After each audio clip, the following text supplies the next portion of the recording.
প্রিয় দর্শক, আসসালামু আলাইকুম। বাংলা নিউজ 360-র সর্বশেষ সংবাদে আপনাদের সবাইকে স্বাগতম। প্রথমেই জানিয়ে দিচ্ছি সংবাদ শিরোনাম। মধ্যরাতে পাকিস্তানে ভারতের মিসাইল হামলা। দেশে ফিরবেন তারেক রহমান নাকি দায়িত্ব নেবেন ডাক্তার জোবাইদা রহমান? দেশে গত 8 মাসে 113 কারখানা বন্ধ, বেকার 96,000 পোশাক শ্রমিক।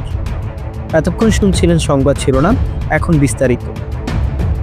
গতকাল গভীর রাতে পাকিস্তানের অধিকৃত কাশ্মীরের মুজাফফরাবাদ, কোটলি এবং পাকিস্তানের পাঞ্জাব প্রদেশের বাহওয়ালপুর সহ মোট 9টি স্থানে ক্ষেপণাস্ত্র হামলা চালিয়েছে ভারত, যার নাম দেওয়া হয়েছে অপারেশন সিঁদুর।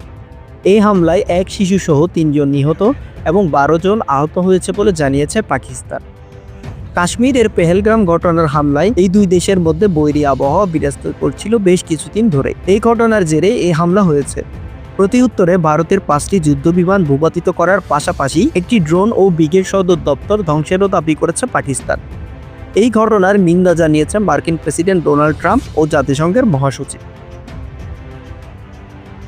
দীর্ঘ 4 মাস পর 2 পুত্রবধূকে নিয়ে দেশে ফিরেছেন বিএনপি চেয়ারপারসন বেগম খালেদা জিয়া। এ বিষয়ে মঙ্গলবার দুপুরে গুলশানে চেয়ারপারসনের বাসা ফিরোজার সামনে ব্রিফিং করেন বিএনপির স্থায়ী কমিটির সদস্য ও খালেদা জিয়ার ব্যক্তিগত চিকিৎসক অধ্যাপক AZM জাহিদ হোসেন। এক প্রশ্নের উত্তরে তিনি বলেন, বেগম জিয়া 4 মাস পর লন্ডন থেকে দেশে ফিরে এসেছেন। তার সঙ্গে ডাক্তার জোবাইদা রহমানও 17 বছর পর দেশে ফিরেছেন। এবং এটা শুরু নয়, এটা ওনাদের দেশ, ওনারা আসবেন, এটাই স্বাভাবিক। এতদিন আসতে দেওয়া হয় নাই, সেজন্য আসতে পারেন নাই। পরিবেশ সৃষ্টি হলে অল্প কিছুদিনের মধ্যেই দেশে ফিরবেন বিএনপির ভারপ্রাপ্ত চেয়ারম্যান তারেক রহমান, দায়িত্ব নেবেন দেশ ও দলের। এদিকে গুঞ্জন রয়েছে, কোনো কারণে যদি তারেক রহমান দেশে ফিরতে না পারেন এবং খালেদা জিয়াও যদি শারীরিক অবস্থা বিবেচনায় রাজনীতির মাঠে পদার্পণ না করেন, তাহলে ভারতের কংগ্রেস সভানেত্রী সোনিয়া গান্ধীর মতো দলের হাল ধরবেন ডাক্তার জোবাইদা রহমান। গত বছরের আগস্ট থেকে চলতি বছরের মার্চ পর্যন্ত 8 মাসে দেশে রপ্তানিমুখী তৈরি পোশাক শিল্পে বড় ধরনের পরিবর্তন ঘটেছে।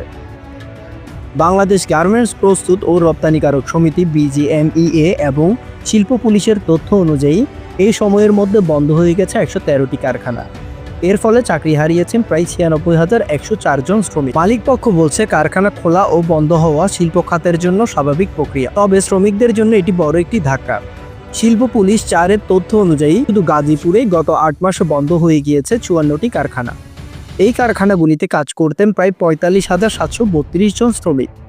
এর মধ্যে উল্লেখযোগ্য হচ্ছে বেক্সিমকো গ্রুপের কারখানাগুলো, যেখানে চাকরি হারিয়েছেন প্রায় 33,244 জন কর্মী। গাজীপুরের বাইরে নারায়ণগঞ্জ এবং নরসিংদীতে 23টি এবং সাভার ও আশুলিয়ায় 18টি কারখানা স্থায়ীভাবে বন্ধ হয়ে গিয়েছে। এসব অঞ্চলে মোট চাকরি হারানো শ্রমিকের সংখ্যা প্রায় 16,000। সত্য এবং সঠিক সংবাদ সবার আগে পেতে বাংলা নিউজ 360 চ্যানেলটি সাবস্ক্রাইব করুন।